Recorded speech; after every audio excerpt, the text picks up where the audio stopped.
Good evening, everyone. Welcome to Unsafe Space. You're watching Dangerous Thoughts with me, Carter Laren. Good to see you all. Welcome to the people in chat. And I don't know if there's anyone on Rumble right now because we are just starting out on Rumble, but we are trying to migrate there slowly. So if you're on Rumble, welcome. And I promise I will try to pay attention to the Rumble chat as well. It's a little bit annoying because they don't have an API that StreamYard can pull in like other platforms, but maybe they will someday. Anyway, thank you all who financially support this and other content on Unsafe Space. And thank you to those who sharing the content around does help. And lots of topics are evergreen that we talk about here and also on Rebel Civics. So yeah, hopefully you'll find opportunity to share them in the future. Let's see here. All right. Sorry, I'm a little bit discombobulated. Okay, let's get started. So today we're going to talk about separating art from the artist, as I mentioned. This is going to be there's one change that's coming to Dangerous Thoughts is I'm going to try and focus on one topic at a time, and I'm going to focus a little bit more on evergreen topics and less sensational news stuff. It doesn't get as many clicks, but it's, I think, more important. It's what I care about more. And so therefore, that's what I want to spend my time doing. It also might make the shows shorter if I'm just focusing on one topic. It definitely makes them more shareable. So I'm going to try and do that. I keep saying that shows would be shorter though, and they never are. So who knows if it'll actually work out or if I'll just fill the entire time with one topic. I'll try not to. So let's talk about today's topic, which is separating art from the artist. My motivation to talk about this topic today is there's a lot of different reasons why this is kind of relevant. One of the reasons is this question has become more relevant in the post 2016 rise of the authoritarian left. I've taken to kind of as a not hard and fast rule, but maybe a rule of thumb or a heuristic standard of basically if a movie or a television program was made after 2016, I'm automatically suspicious of its quality, which is weird, but generally correct. I'm generally correct to be suspicious. There's been a turn towards propaganda, which obviously is less about separating the art from the artist and more about the artist separating their views from the art and actually trying to make art and not propaganda. So there's been a turn there, and there's just been a lot of stuff post 2016 where even if the art isn't propaganda, we're certainly seeing the dark underbelly of a lot of stars that we hadn't seen in the past. People who maybe weren't as active have decided that their star-studded multi-million-dollar voices needed to be heard, and they needed to tell us how wrong we were about X, Y, or Z. So you have the Branch Covidians out there en masse in Hollywood. You had lots of Trump derangement syndrome in Southern California and New York weaving its way through the social circles there. You've got some radical trans ideologues there as well. So a lot of that stuff has come out since 2016. So it's brought this topic to the forefront. Someone says I have a quiz here, by the way, that says, do you ever consider the moral character of an artist when appreciating his or her art? I have yes, but only if I'm paying for it. Yes, even if I'm not paying. And nope, I don't care. People are active in that poll. Someone says, I can't choose an answer. Moral character is too vague for me. Take it however you want, Dawn. Whatever you mean. I mean, moral character is if you think that there's a difference between your heroes that you know and Ted Bundy, that difference is moral character. So take it to mean that whatever you want. Okay.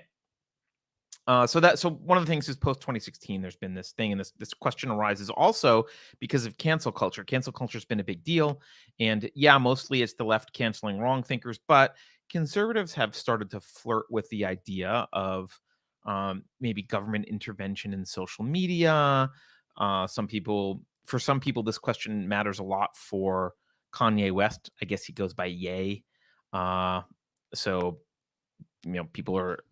I actually haven't investigated too much. I hear the headlines about things he said and done. I don't really listen to his music or follow him, but that's become an issue for people.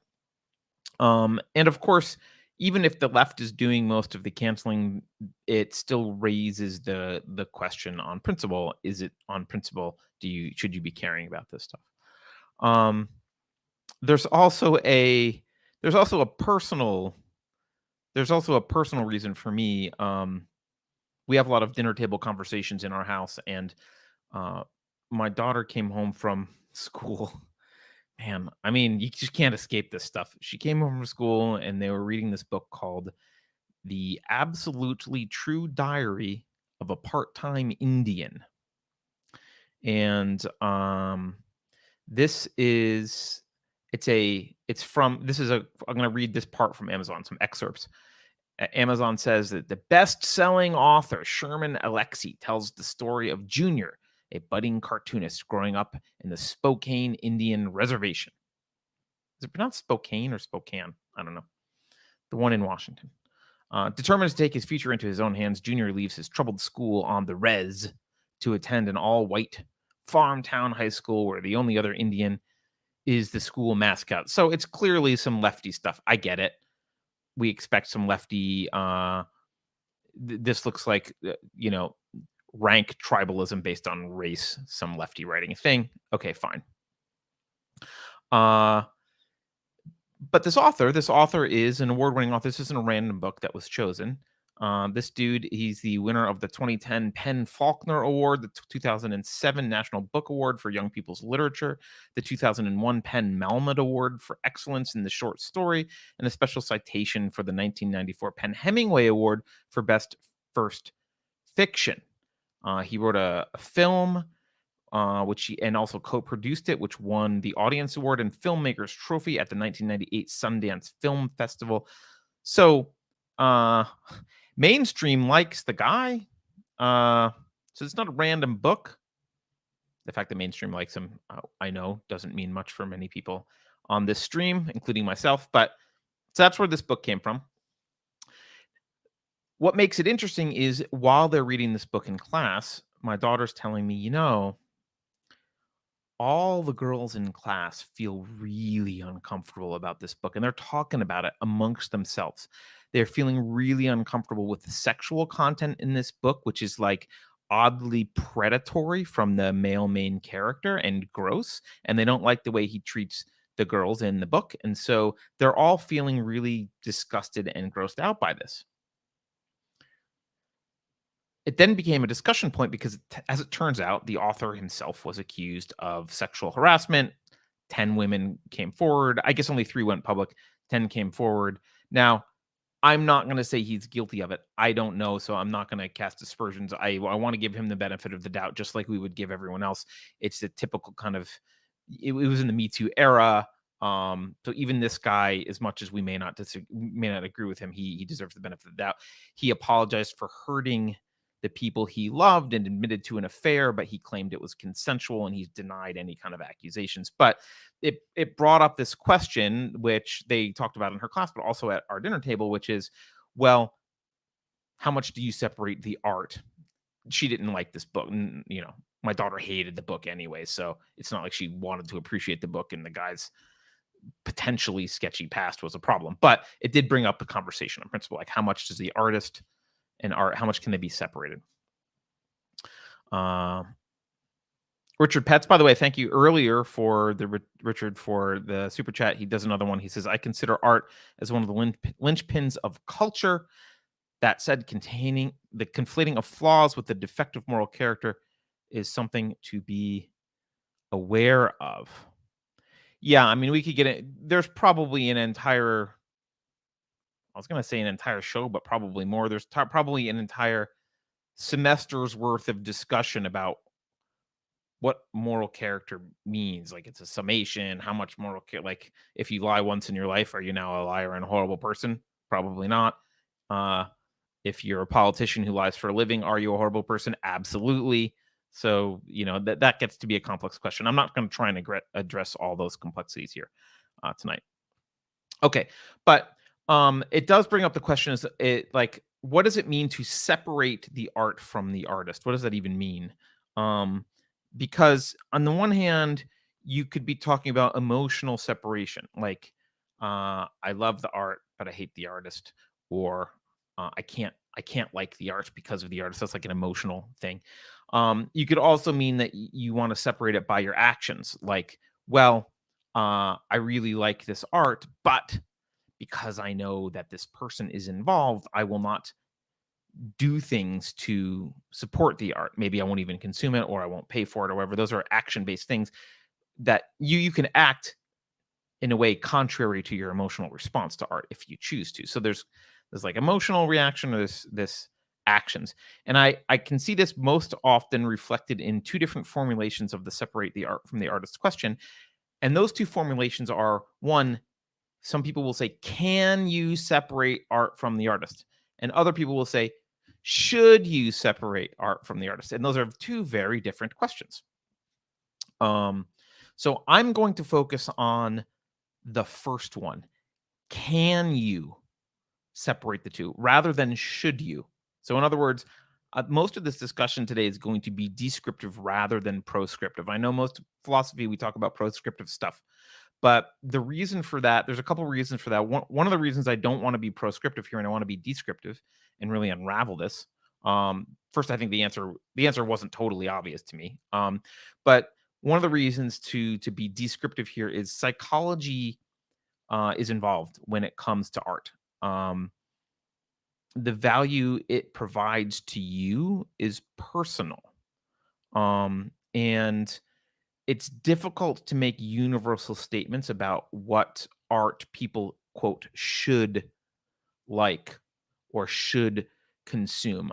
You can probably come up with some extreme cases that would suggest severe psychological dysfunction if someone you really liked a certain thing, but in general it's actually quite difficult to make sweeping universal statements. This is something that I disagree with Ayn Rand about. She was very much about uh, your emotional response being 100% a function of your conscious philosophical values.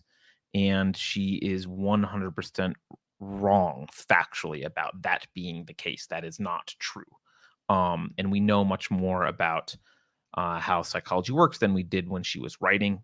I actually wrote an article about this. It's called Don't Tell Me What I Should Like. I think it was in 2019. If you're interested at all in reading my perspective, I'm not going to get into that here, but I will paste the article in chat and I will put it in the show notes in case anyone wants to read what my thoughts are there. So I think there's the psychology involved in the appreciation of art. So it's hard to make universal statements about what one ought to do. It's also impossible, and we need to recognize this as humans. It is impossible to intellectually override your emotional response to art in the moment. You might be able to make changes that over time affect your emotional response to things, but you can't override your emotional response. And it's self-destructive to try to override your emotional response. It doesn't mean you have to act on it, but it's self-destructive to try and override that emotional response. It's a denial of reality, and the reality is your emotional response. You just as personal example, like I can't listen to the Downward Spiral by Nine Inch Nails or Combat Rock from The Clash or basic, or Disintegration from The Cure, three albums that I love. I can't listen to them and say, well, the premise beneath this music conflicts with my consciously chosen philosophy, therefore I don't like it. Like, no, I hate it or love it first emotionally. And it is true that sometimes with music, the lyrics, if I read the lyrics, uh, and I didn't know them, sometimes that actually does affect my emotional reaction to the music, and I'll fall out of love with the piece of music because I'll be like, "Oh, that's what they're saying. It's too bad." I still like the tune, but I don't feel the same way about music. But it's not an intellectual decision. I don't decide to like or dislike music. So first, you have the response, and then you can judge the message of the art philosophically. And If you're in conflict with those two things, if you say, well, I for some reason like this thing, but I think the philosophical message is bad. If that conflict is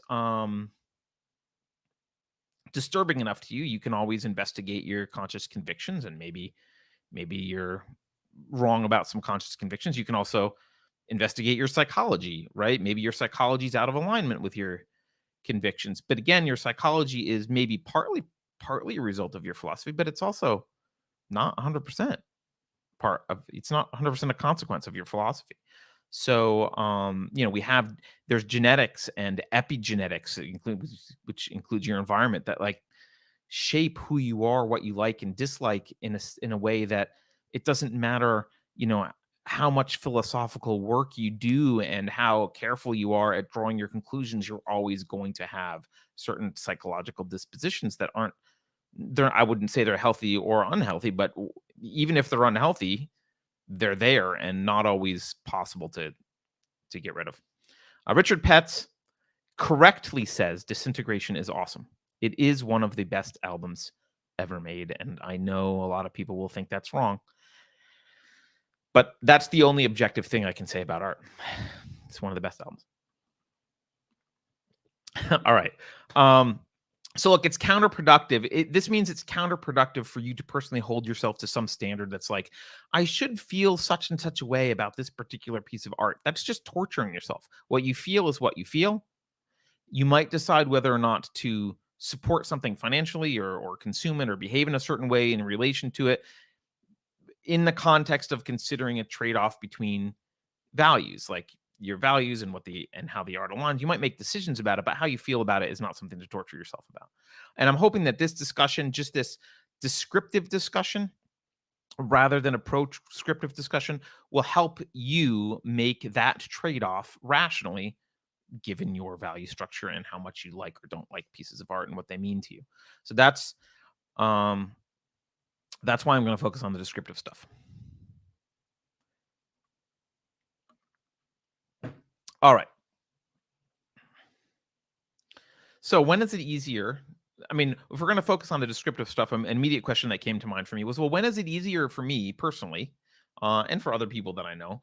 When's it easier to separate the art from the artist, and when is it more difficult? Um, and hopefully, if we understand our psychology about this, we can help each other make decisions about our behaviors in relation to art.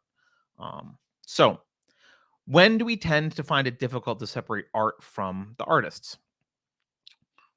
And this is what I came up with. This is not, this is not math. Like I didn't prove this. This is what I think. Maybe some other people have some other frameworks, but the things that we came up with around the dinner table here are there's there's at least two factors that this depends on. When we talk about how we feel about an artist and their art and whether we can separate them. One is the nature of, I'm going to use the word sin here. I don't mean it religiously, but what I mean is if there's an artist that says whatever, behaves in ways that you find morally reprehensible, we're calling those sins. Okay. So one of the factors is the nature of that sin, and the other factor is the relation between that sin and the work. So those are the two factors that I noticed. We're going to dive in and talk about them. Maybe give a couple examples. So, all right, the nature of the sin. So Socrates would say, and did say, basically, he didn't use these words, that all sin is a sin of ignorance. Basically, that you are immoral or you lack virtue solely out of ignorance. That may be true on some level, sort of, but we have to recognize what we do know is that psychology can induce willful ignorance, right? You could explicitly, this is less often, but you could explicitly say, like, I don't want to know this. This is bothersome. I don't want to know it. Don't tell me, like, I don't want to look. That's a very overt evasion. That doesn't happen as often, but what happens much more often is a more subtle evasion, an implicit ignorance, implicit willful ignorance. And this is when you have a thought, flit across the screen of your consciousness. And if it happens to make you feel uncomfortable, you push it aside rather than explore it. Um, and this is I've mentioned this before, but this is what uh, actually Ayn Rand considered then the essence of free will and the essence of choice really all boiled down to um, the ability to say yes or no, to think about this thing or evade this thing. And sometimes that evasion is rational because there's other things that you should be focusing on or whatever. But that was kind of in her mind the nature of free will. It's not a bad it's not a bad model. Um, so there is this kind of if we're going to go with Socrates, which again I'm not. There's other models you could go with. If we're going to go with Socrates and say, okay, it's ignorance, then it could be willful ignorance, and there's some kind of evasion evolved in this, and that's the model I'm going to use to talk about this for just a moment. So, in general, I think the more abstract the consequences that people deal with in life, the easier they are to evade. If their behavior is bad or the decisions are bad. So let me just give you an example. A really concrete example. If you pick up an axe and you hack someone with the axe, it's very hard to evade that you're causing them harm and murdering them. The blood's there, it's disgusting. They're right in front of you, suffering, probably yelling no. It's a horrible thing. Most of us, it makes us very disturbed to even think about that, right? It's in our face. It's very concrete. It's hard to evade that you're doing something bad when that's what you're doing. That's colossal evasion.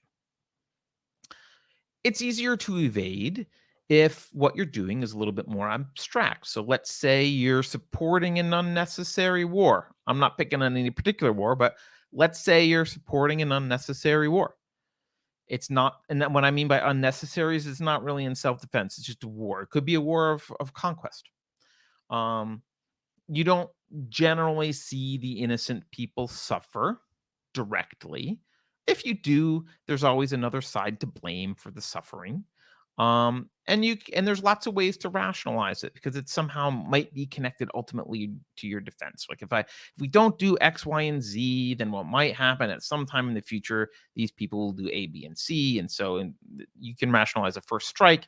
It's a little bit more abstract. Most people would sooner vote for war than hack someone up with a bayonet, right? And most people would sooner drone strike than have to strangle someone with their bare hands, even if they weren't worried about their personal safety. So it's easier to kind of evade what you're doing when that's going on, when it's like a policy decision like that. You're removed from the consequences. It's even easier to evade when it's a higher level political decision. So if you are voting for a democratic socialist or even typical uniparty person, right? If you are voting for someone who you know is going to increase the size and the scope of the government and the power, they're going to increase the debt, they're going to inflate the currency, they're going to curtail free markets. All this stuff's going to make it, frankly, easier to go to war and do a whole bunch of other bad things. It's easier. It's even easier to evade those results. And one of the reasons is those are longer term results. It could take decades for those things to happen. When bad things do happen, there will be multivariate factors contributing to this. So there'll be lots of room for rationalization. And you see this all the time. There's like a failed policy that goes on for decades, and every time someone looks to do an analysis, it's well, we need to try more of the same because there's other things it could have been. Maybe we weren't doing enough, and blah blah blah. So all that stuff happens. It's long term. It happens very abstract. It happens over a long periods of time.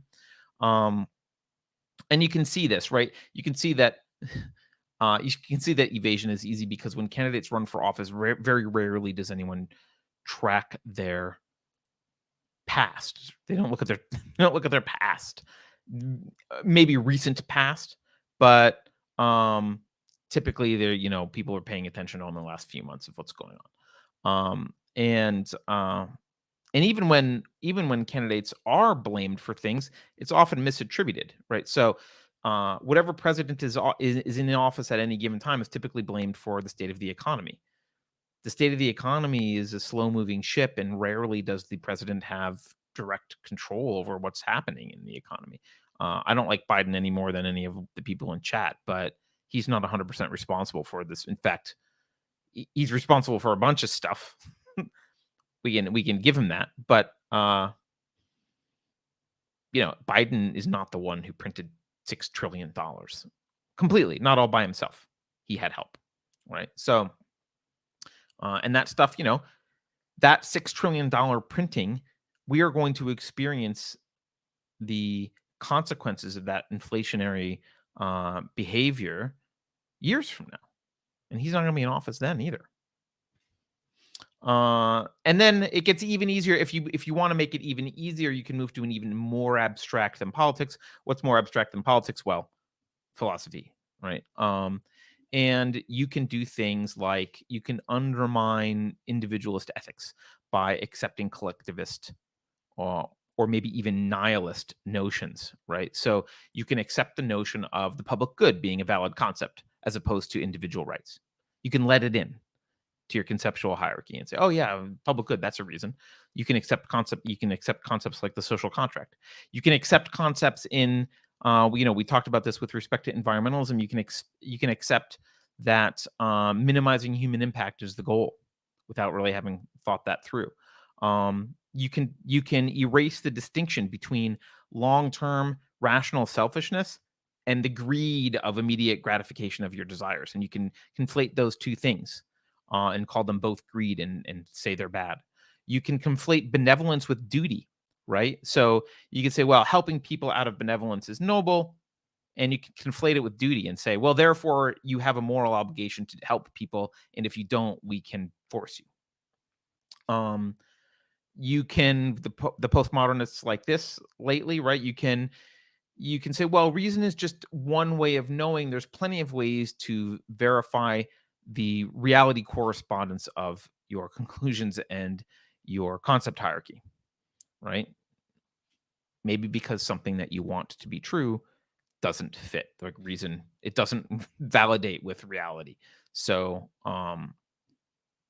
using reason. So you make room for something else. And these consequences, philosophical consequences, are the easiest to evade. They're very long term. The consequences are very long term. If you do these things, um, I mean, they can take decades, but they can even sometimes take generations.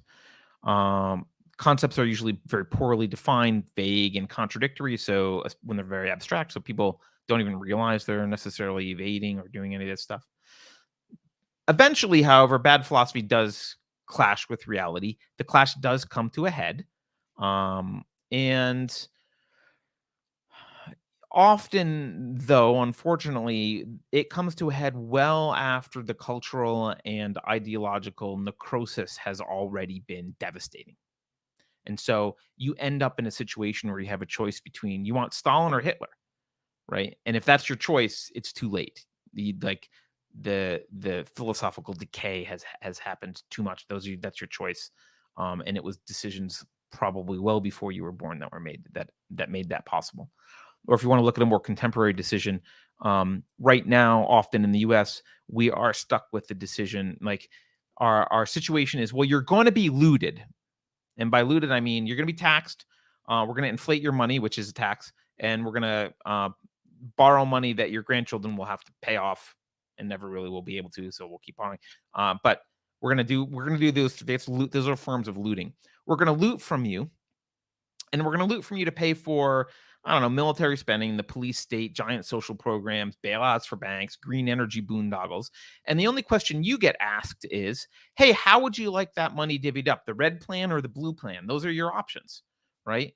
And the fact that that's the question being asked, that's the context around this question, is a result of choices that were made a long, long time ago. So um, those are the choices about how much philosophical poison to swallow. So it makes for a tough short-term problem to deal with if you suddenly wake up and realize that you're in this situation where bad choices from 100 years ago gave you the situation that you're in now, especially if you're honest enough to realize how you got here. Um, so the whole point of that is to explain that the the ease with which evasion happens is, I think, inversely proportional to how concrete something is. And that's unfortunate because often the more abstract things are much more devastating.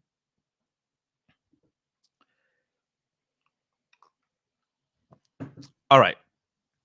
So someone asked if this is my take on the Kobayashi Maru. That's a really good analogy. I don't mean for it to be, but it certainly, I know it feels like that. So okay, so let's get back to this art stuff. In terms of the nature of the sin of an artist, right? We tend to be more forgiving of sins that are easier to evade. Um, so just like I said, look, seeing one dead body in front of you is much more impactful than reading about stats of a million dead bodies because one's very abstract and one's very concrete. Um, that's an emotional reaction, but it's also understandable, right? I mean, stats require your imagination. The number a million is actually too large for people to comprehend. I mean, you can comprehend if I say $1 million, but if I say think of $1 bills and then I'll think of a million of them together, you can't really hold that in your head. It's too large of a number. Um, and and frankly, evolutionarily, like proximity to a body would imply kinship, right? So or closer kinship than if someone comes into the tribe and says, "Hey, in another continent, people died." It's like, well, okay, but if someone dies in front of me, like that's I'm probably more related to them. So there's it kind of almost makes sense evolutionarily. I'm not saying it's moral, but kind of makes sense that that's how we react. So at the one extreme of artists, we have people who make mistakes that we consider innocent mistakes. And these generally are philosophical mistakes and often political mistakes. They basically support, imagine people that someone who supports political liberty and an individualist ethics generally, but they've made room for the concept of the public good or the social contract. I think those are okay. It's a relatively easy mistake to make, especially in the current culture. It's easy to kind of forgive. It's easy to not only not condemn them, but it's easy to be friends with them. I'm friends with people like that, right? In fact, many of you would disagree with me on some of this, right? So we view it as a disagreement, but we view it as kind of an honest one. You might try and persuade them, which I do try and persuade people, obviously, but it's not a catastrophic to a friendship necessarily. It could be, depending on how seriously that person takes the concept. So uh, if they said, well, I really like the concept of the public good, so that gives me the right to steal from you whenever I want to because I have less money than you do. You know, that would probably disrupt a friendship. But then again, that person wouldn't be described in the category that I said at the beginning, which is they're basically support political liberty and individualist ethics. Um, so that's kind of a mild quote sin. It's a very easily forgivable sin. It's a disagreement. We view it as an error of an honest error in reasoning, and it's the kind of thing that we want to hash out over beers and hopefully we can come to agreement at some point. On the other extreme, there's someone guilty of there are people that are guilty of acts for which evasion is difficult to even imagine possible, right? Like the members of the Charles Manson family who killed Sharon Tate, right? It's difficult to imagine evading the evil that they were doing. It's difficult to imagine that they didn't see it. It's right in front of them. Ted Bundy, right? It's really hard to imagine him evading. It's not like you don't look at Ted Bundy and go, "That's probably just a mistake in reasoning." He probably didn't realize. It's really hard to give him that much leeway, right?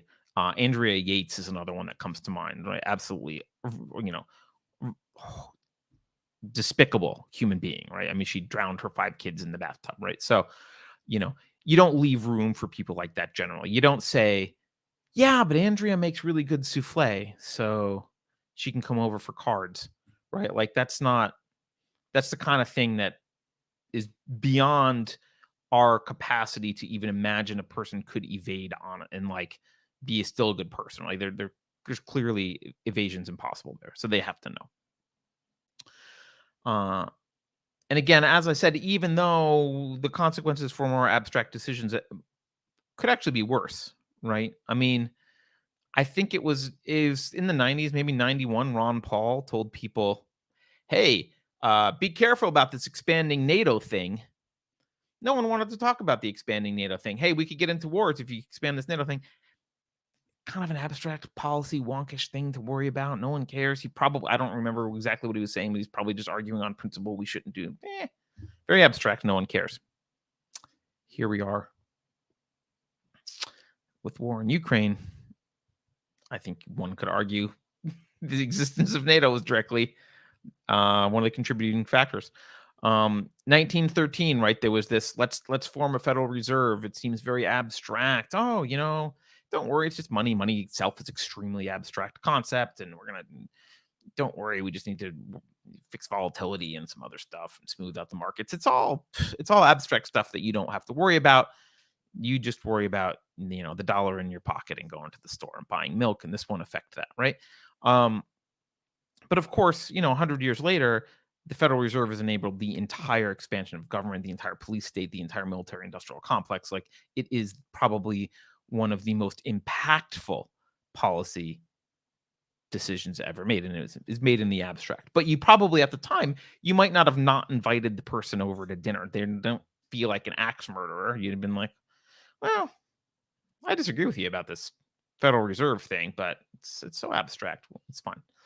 So, and obviously there's philosophical mistakes, not just policy mistakes. I mean, you could argue that Rousseau had some hand in the reign of terror in France.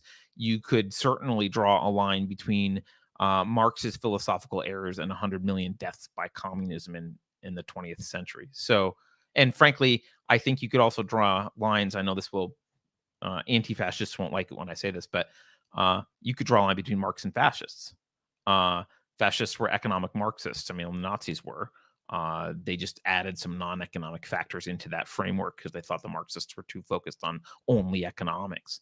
In fact, Stephen Hicks has a great documentary about this called Nietzsche, Nazis, and National Socialism, if anyone wants to go watch that. Maybe I'll find a link and stick it somewhere. All right.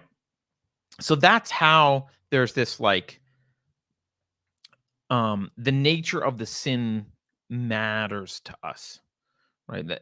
Again, I'm just trying to be descriptive. I'm not trying to say what should matter or what shouldn't matter and blah blah blah. I'm just saying this seems to be what matters to us. We seem to be forgiving of this category, abstract stuff, and much less forgiving with stuff that's very clearly impossible to evade. Okay, and the second factor is how does that sin of this person, how does it relate to their work, right? And the big question here is how much does this art relate to the sin of the artist? In other words, is there a complete detachment from the nature of their sin, or is there a relationship between them? So, because a relationship between the sin of the artist and the art breaks that fourth wall. To use a theater term, it breaks that fourth wall. Imagine that you're in the middle of watching Fiddler on the Roof on Broadway. And the actor who's playing Tevye, in the middle of, there's a famous song between Tevye and Goldie. It's kind of an interesting, deep question about love. He's asking, do you love me? He's asking Goldie, do you love me? There's this song. If you're in the audience and in the middle of that song, the actor who's playing Tevye stops to take a phone call, and you hear him talk to his wife about stuff to pick up on the way home at the store after the show, it totally takes you out of the show. You're out. You're out. He broke it, right? And that's not a moral example, but this when this happens with respect to the disturbing aspects of an artist, when that bleeds into the art, I think we tend to find it more difficult to separate the art from the artist. Let me try and give some hypothetical, and then maybe I'll tell you a real example. So, all right. By the way, pretend that you like this art. I don't even like the art I'm about to show you, but pretend that you like this art, because it doesn't work if you're like, well, I don't like the art anyway. Like, okay, fine, I get it. Pretend that you like this art. So okay, I show you this piece of art here. This is called Famine. It was painted in 1904 by John Charles Dahlman. He's an English painter. It's clearly dark. There's clearly a dark component to this. There's a for those just listening. There's like a guy that looks kind of like death, and something that looks like ravens around him, and wolves surrounding him, and it's kind of all desaturated in some way. It's definitely a dark painting. But let's say you liked it. Okay. Or we can even look here. Let's look at a more famous one. Um, this is a Cezanne.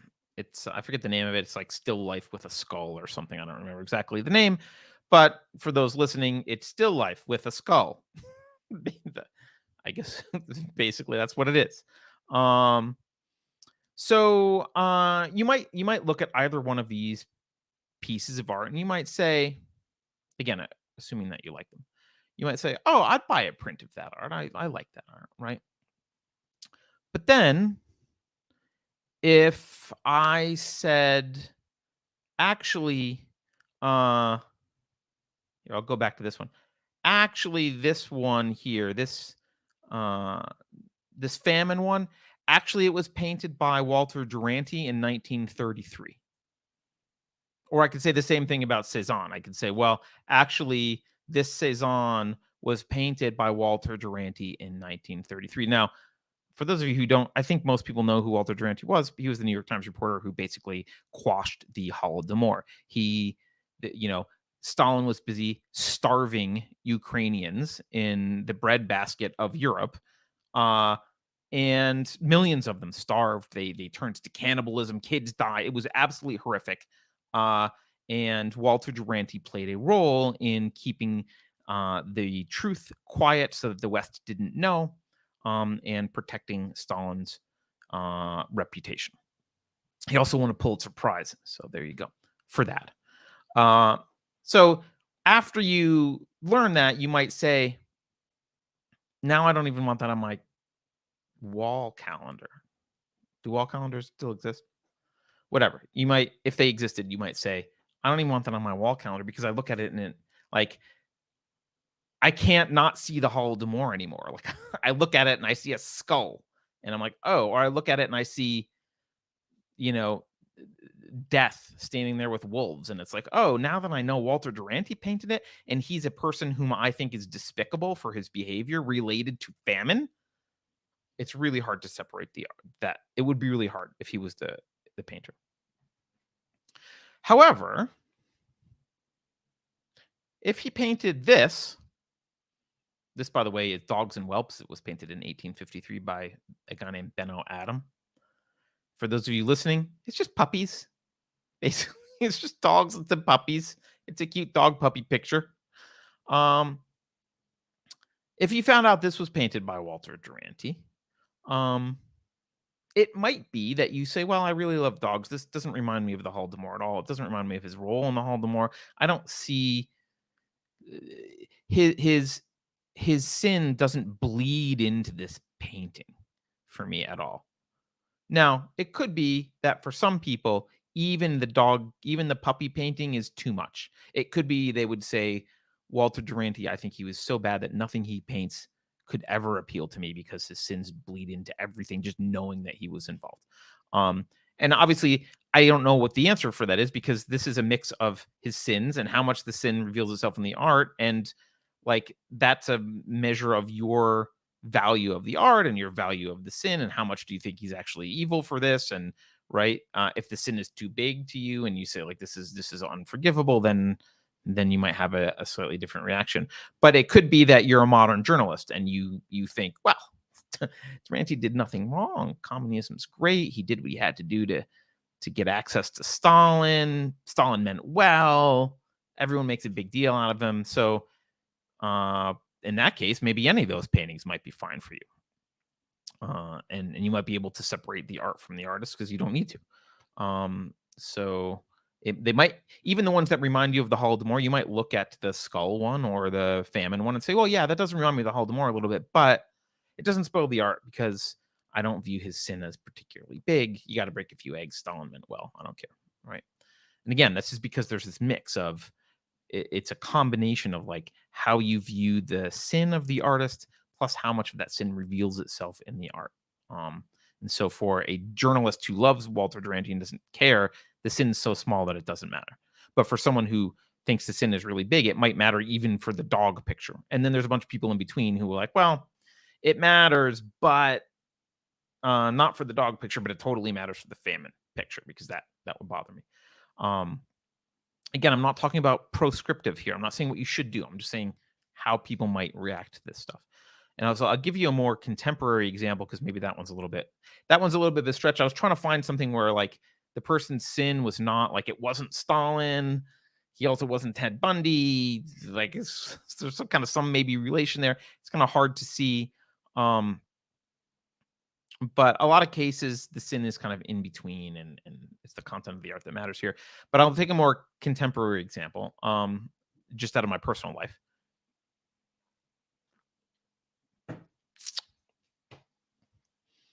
Movies.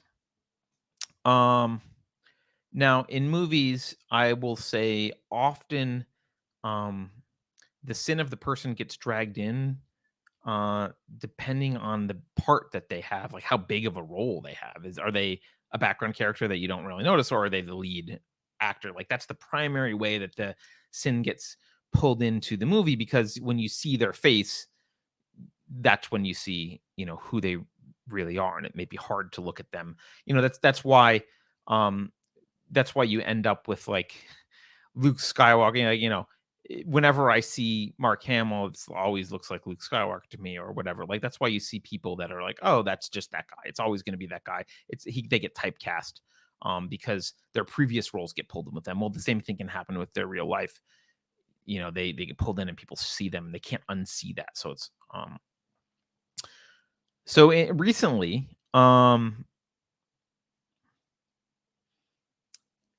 the post 2016, we've seen, like I said earlier, we've seen a lot of actors wear their TDS on their sleeves. And there's an actor named Ron Perlman. I don't know if you guys know Ron Perlman. I think he was the star in Hellboy, which I've never seen. Also, I think he's from a thing called Sons of Anarchy, which I've never seen. But what I did see from Ron Perlman over the past few years was a lot of just spitting hatred. And look, I'm not a huge Trump supporter or anything. Like I did vote for the guy, but I was hoping that the bull would wreck the China shop. That didn't really happen. I got pretty disappointed. But I didn't, Ron Perlman had TDS clearly.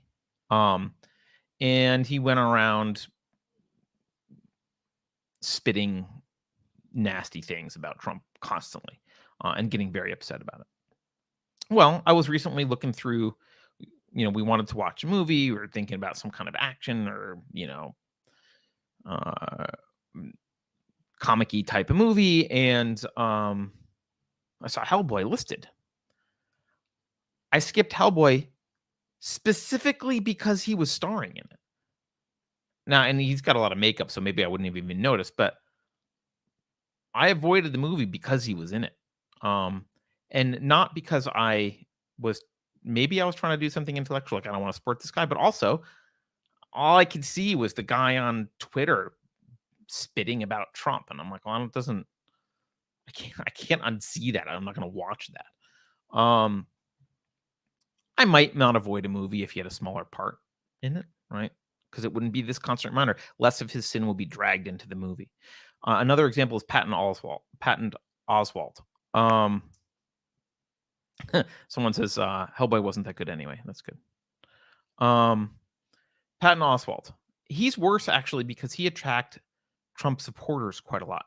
And he also used language, he called them magats, obviously a reference to fly larva. Backwards, racist, sexist, homophobic dipshits was another quote that he had. And that bothers me quite a lot because as much as I disagree and think uh, a lot of the political activity is pure evil that happens in the world, I might criticize AOC using ad hominem. She's a public figure, and I might mock her using ad hominem. But I would never. I think there's something base and wrong about calling people who vote for AOC insects or vile whatever. Like that's not called for because even people who vote for AOC, I might say they're ignorant, but that I'm actually trying to be descriptive. They probably don't understand economics or they've been duped or whatever. But so I might say general things about them in that way, but I wouldn't I wouldn't be dehumanizing them in the way that Patton Oswalt is willing to do to half the country, right? And he's a tough one because his voice is very distinctive. So even if he's just in an animated something and you hear him, I can't hear or see Patton Oswalt anymore without recalling all of this, which I'm considering his sin. Like I think what he did was despicable. I think the way he's comported himself has been despicable. I think it's hateful. Um, and completely uncalled for. And so I can't see or hear his voice uh without thinking of that. It ruins the art for me. So I don't even like stuff that he's in anymore. Another one here's one that's a little bit more uh oh, someone said, I'm sorry, I keep saying someone, it's the same person. Let me see if I can read this. Arnawa Widag Widagda. I'm sorry that I'm having trouble pronouncing your name, but I'll try better. Arnawa. Arnawa says, Patton Oswalt ruined my favorite Sandman scene. Me too. I watched Sandman. I generally liked it, but he did ruin that scene for that reason, right? Let's talk about here's another contemporary example that's much worse in terms of the severity of the crime. Let's talk about Roman Polanski. He's very popular in Hollywood. For those of you who don't know, he was charged with rape of a 13-year-old. He pled to the lesser charge of sexual relations with a 13-year-old. Pretty disgusting. A pretty vile act to have on your resume. And now I've watched The Pianist. I didn't realize it was his movie at the time, but I've watched The Pianist. It's about being a Jew in Poland in World War II. It's probably it's a little bit easier to separate the art from the artist for a movie like The Pianist than it would have been if he made a remake of Lolita. That would have been really hard to separate the two.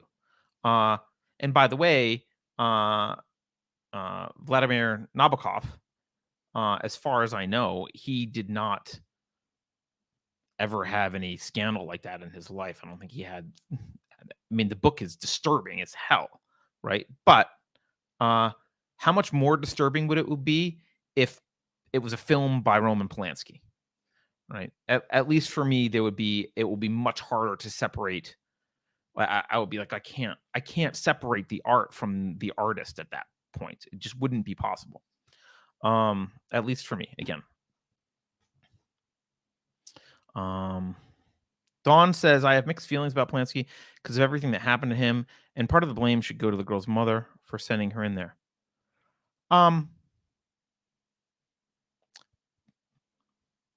Blame is not a zero-sum game in the sense of like, it's not like here's all the blame and she gets some and he gets some. Blame is assigned to a person for their individual actions to the extent that their actions were intentional and wrong. So he gets all the blame for his behavior. She gets all the blame for being stupid about sending her child in with him and being a bad mom in that way. But yeah, and I get I mean, look, and that's probably why The Pianist is a good movie. It's about his experience post World War II being a Jew in Poland. So, and I get that he went through a lot, but I'd have a hard time if he made a movie version of Lolita. I probably wouldn't be able to separate the art from the artist. Maybe you guys would. I probably couldn't. So, um, the summary here is that these are the two factors that I see that we uh, tend to take into account when we react to art. Is the nature of the sin of the artist. So how abstract or concrete it was. Again, this is all according to our own moral codes. I'm talking about this according to my moral code. So I'm talking about individualism and individualist ethics and all that stuff, right? The nature of the sin, so what they do, and how abstract or concrete is it? That seems to matter to us, whether we can separate the art from the artist. Um, and also, I think the relation of that sin to the work. So if the work itself reflects the sin or the motivation behind the sin in some way, that's more of a problem than if uh, it's completely unrelated, right? So the Kanye thing, I don't, like I said, I've never liked his music. I don't even like that genre of music. Uh, I don't, I find it, yeah, I don't like it. Um, I haven't followed too I saw that he said some horrible things about Jews. He absolutely did. I saw he kind of apologized in Lex Friedman a little bit for some of it. Also, I personally think he's a little bit off his rocker. I think he's been off his rocker always. When conservatives jumped on the Kanye bandwagon because he happened to don a red hat, and like Trump, I thought that was probably a bad person to get in bed with. He does seem a little bit kooky. Um, so uh I'm not gonna I haven't analyzed the whole Kanye's comments and what he said and what he retracted and blah blah blah. But uh assuming that the mainstream narrative is basically correct, and don't have a lot of reason to doubt that, uh I think it would matter if you liked his music. I think it might matter to you whether if his next album was about um, you know, I don't know, what does he make albums? The last one was about religion. So if his next album is about how much he loves Jesus and religious, which I think was his last one, it's very religious and about love and Jesus and maybe about marriage or his struggles with marriage or whatever. Like if it's like that, you might be able to separate that. Okay, yeah, the guy's kooky, says some kooky things, fine. If his next album is about the Jewish problem, it's gonna be or like that's a reference in it, and like there's a lot of okay, that's gonna be hard, right? Even if he starts joking about it, it would be hard because it calls back. It reminds you, like, oh yeah, this guy actually does really have some kooky beliefs here. I don't want to be reminded of those kooky beliefs while I'm listening to this album. And if he's going to include stuff that references even obliquely his craziness, I won't be able to appreciate the art and I won't want to consume it. That's my guess is what would happen, but I don't know. Oh yeah, Greg the Baritone, thank you for bringing this up. He said, then there's Michael Jackson. Michael Jackson's another one that I'm maybe people will disagree with me on this. As far as I'm concerned, the jury's out on Michael Jackson. And the reason for that is I've only heard one side. And I do know, look, I watched Gasland and thought, oh my God, fracking's horrible. Then I read about fracking. Then I saw how Morgan Spurlock, I think was the guy. Then I saw how he manipulated the documentary and how actually basically the opposite of that documentary was true. And I had come to the wrong conclusion. So I don't necessarily trust the Michael Jackson documentary stuff. I haven't watched all of them, but I think I watched one of them. It sounds horrible. It seems very horrible. I haven't done my due diligence on it. And I have seen a couple people whom I would give the benefit of the doubt to say, this is not as cut and dry. They don't think he did what he's being accused of. That said, it is kind of weird to have, build a like giant playground and have kids over your house. So yeah, that's kind of weird. I don't know where he is on that, so whatever. But again, heresy. I'm not a huge Michael Jackson fan, so I don't really have to struggle with the moral issue of whether to buy Michael Jackson albums because I'm not a big fan.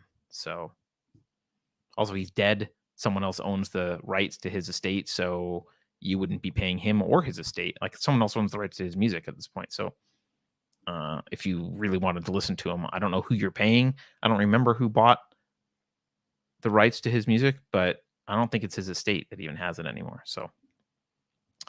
Um, so anyway, so I think how the sin relates to the work, getting back to Kanye, the Kanye example, if he's writing albums that's referencing his crazy comments, well, harder to separate. And like I said, I think for movies, largely what makes it difficult is specifically how involved the actor is in that, the actor that's done the things, how involved is he in the movie, right? Someone mentioned Sandman earlier. Patton Oswalt ruined a scene. Yeah, okay, but I watched the whole thing because he was just in a scene and ruined a scene. Like he wasn't in much of it, and I didn't even realize that. I was already kind of invested, and he came along and was in it. It's like, okay, well, I'm not going to turn it off and never watch it. I'm going to, power through. But if I know he's in something, especially if I know he's a main character, I'm just not gonna watch it. So there's one more super chat from Richard Petz I want to put on screen here. He says, here's another couple of bucks for pushing hard on our understanding. Much needed practice for our mental health. Thank you, Richard. I appreciate it.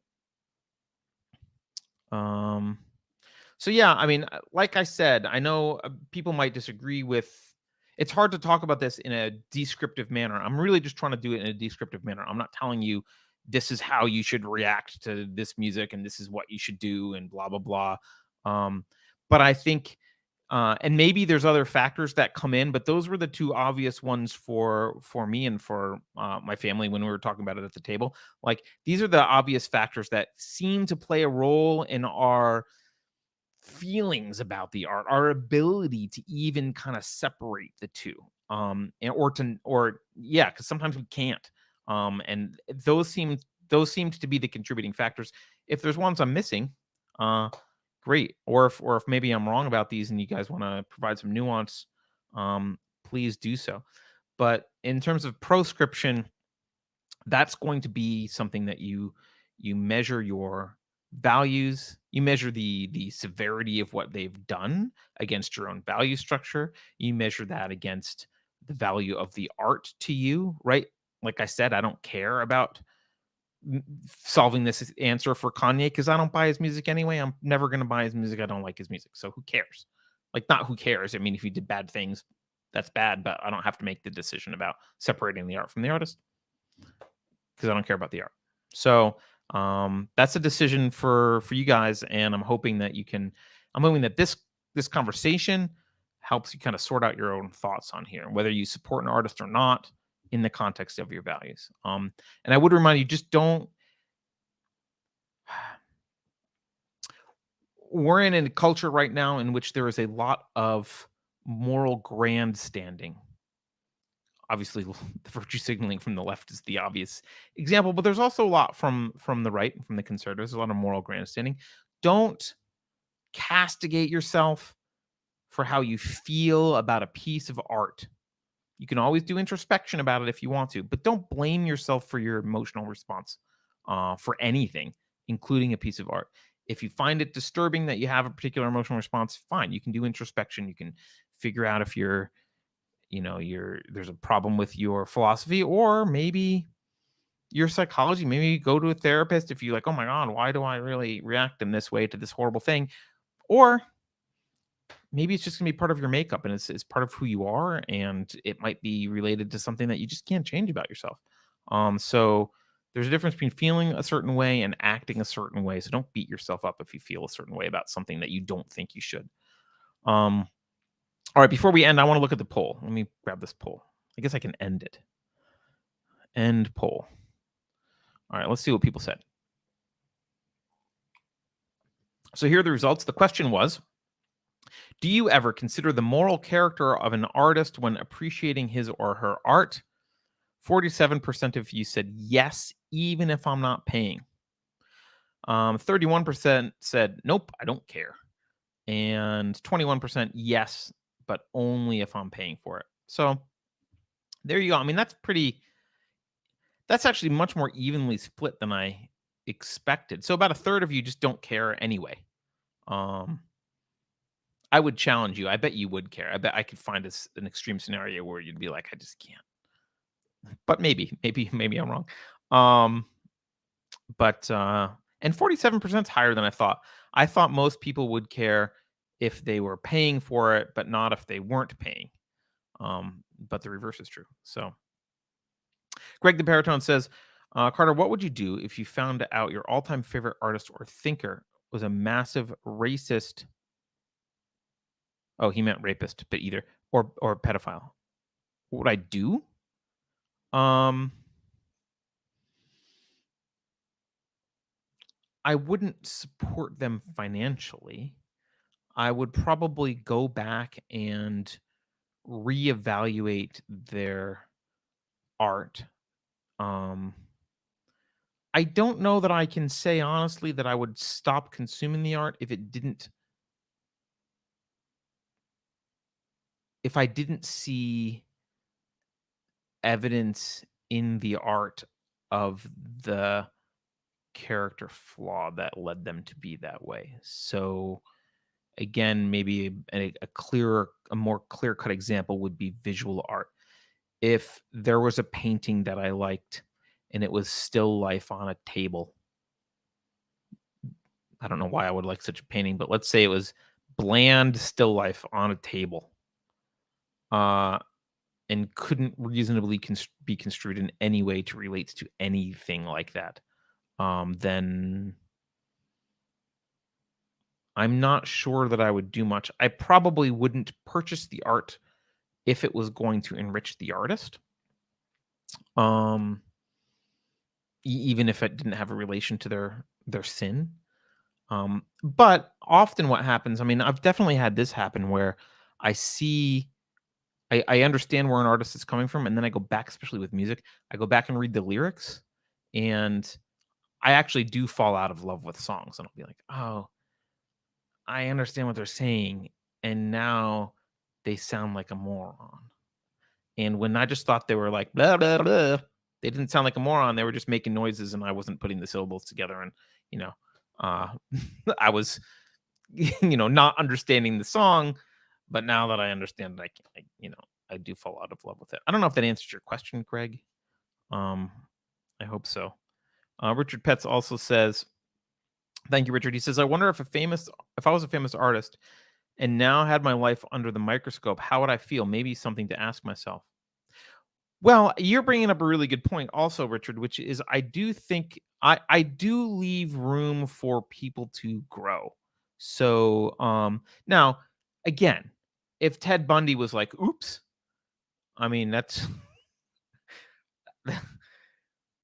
that's not gonna cut it, right? Ted Bundy, that's a little bit much. But if someone was racist or sexist or, just had bad ideas or said mean things or was a jerk or whatever, even if they were like, somewhat lecherous but not actually rapey or something, like it was like, and they reformed and they grew up and they learned and they changed, and I thought it was sincere, that would be a factor for me. Um, Absolutely. I think it should be a factor just generally in your life, not just with the artists, but um, it's not, people aren't the one thing, and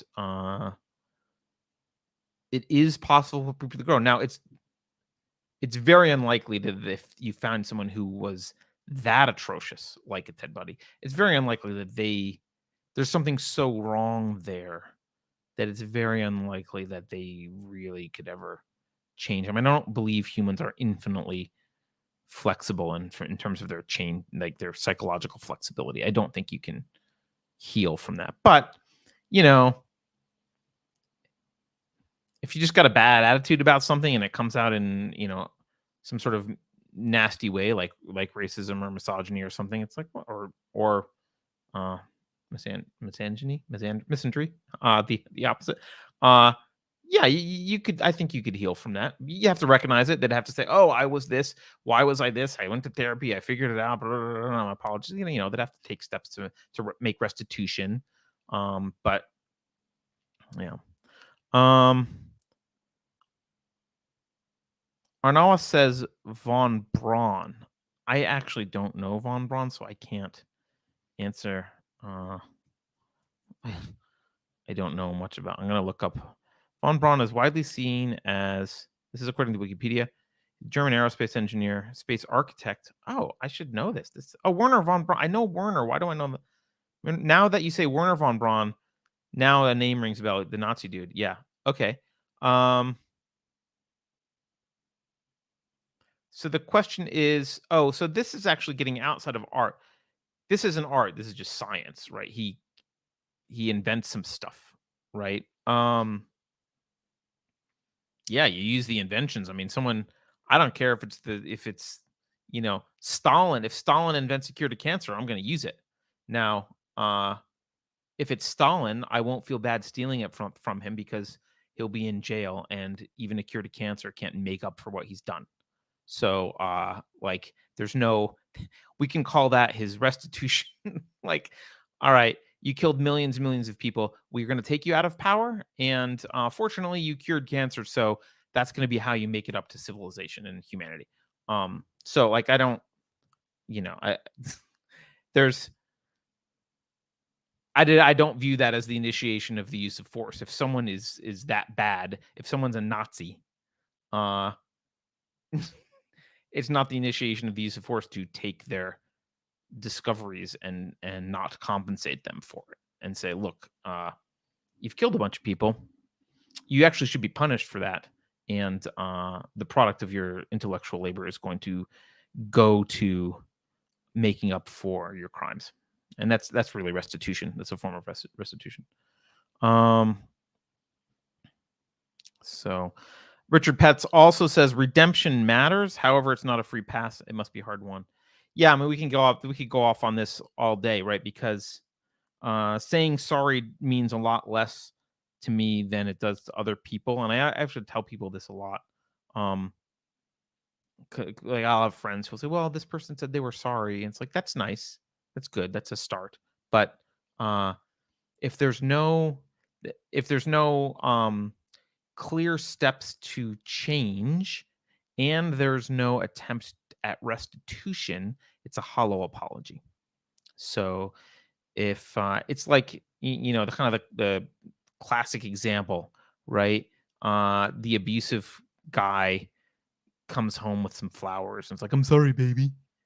It's like, all right, well, if you're sorry, then you're in therapy and you are doing more than flowers to figure out. You are like doing everything you can to change as a person, and you're telling your wife that it's up to her when you come back, if ever, right? Like, that's how you do it, right?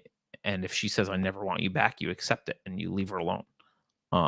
So all right. uh Someone says, do we think less of Oppenheimer? Greg says, do we think less of Oppenheimer for his inventions? I mean, I don't blame him for his inventions necessarily. I mean, I know nukes are horrible, but I don't. Although maybe there's nuance to that question that I don't get. Also, Stevie J says Von Braun is everyone's favorite Operation Paperclip, bro.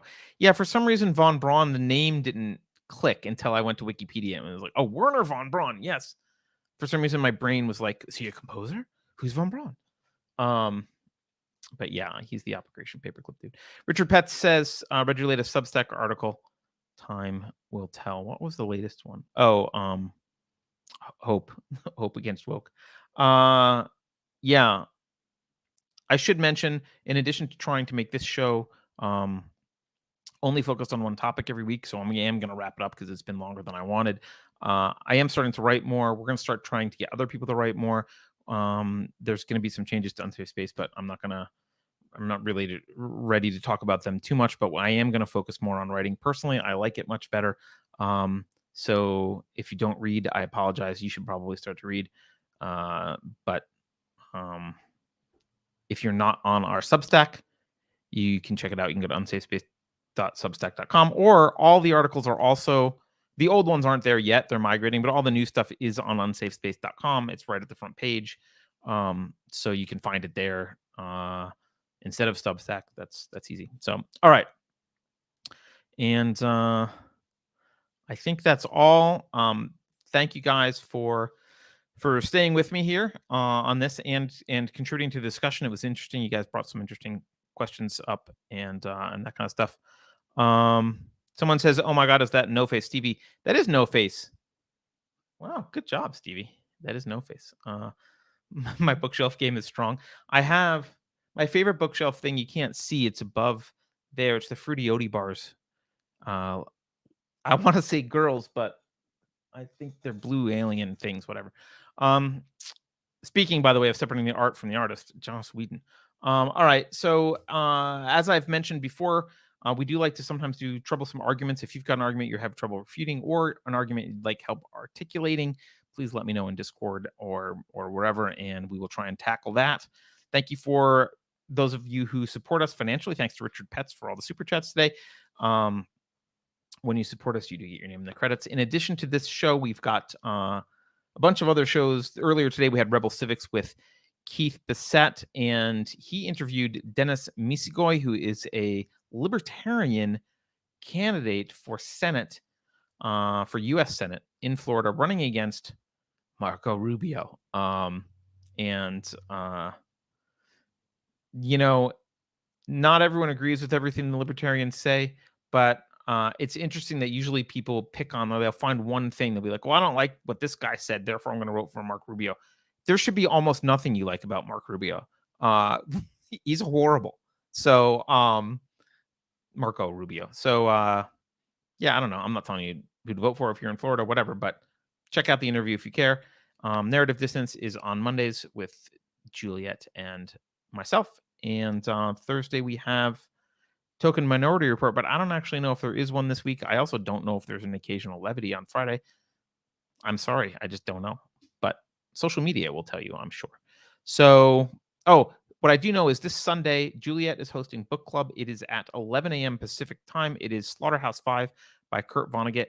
It's a short, fast, easy read. You have time, even if you haven't started, you have time now to pick that book up, start at page 1, and get done by Sunday. So if you want to join that discussion, send an email to speak@unsafespace.com, and we will get you in on the list. So, all right, thanks everyone. I appreciate you sticking around. I will see you all next time. And like I said, please don't forget, if you like to read, which I recommend, I like reading much more than watching videos, and I like writing much more than speaking in videos. So if you want to do that, go check out unsafespace.com or our Substack, unsafespace.substack.com.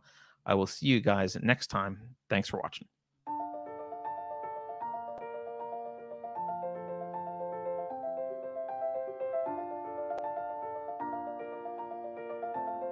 Thanks for sticking around until the end. If you're new to Unsafe Space, check out our deep content library that includes discussions with everyone from James Lindsay to Brett Weinstein. And please consider helping to fund our work by visiting unsafespace.com/donate. You can find us on a variety of social media platforms, and you can find a community of like-minded individuals on our Unsafe Space Discord server, which is open to financial supporters at any level. We hope to see you there. Warning. This is an unsafe space. Dangerous ideas have been detected. It would be better for your health if you forgot what you just heard. That should be easy for someone of your intelligence. The following co-conspirators are hereby ordered to watch CNN. Experts agree that 87,000 new tax collectors will make inflation feel like less of a problem. I think we can agree that the FBI's track record speaks for itself. If you think about it, only government-sanctioned experts should be allowed to express opinions. But don't. Think about it, I mean. That's not your job. Thinking has been scientifically proven to be less efficient than compliance. Science, scientific, and scientifically are registered trademarks of the World Economic Forum. Unauthorized use is prohibited. Computer voice courtesy. Never mind, that last line is fake news. Please disregard it and return to your safe space immediately. There will be cake.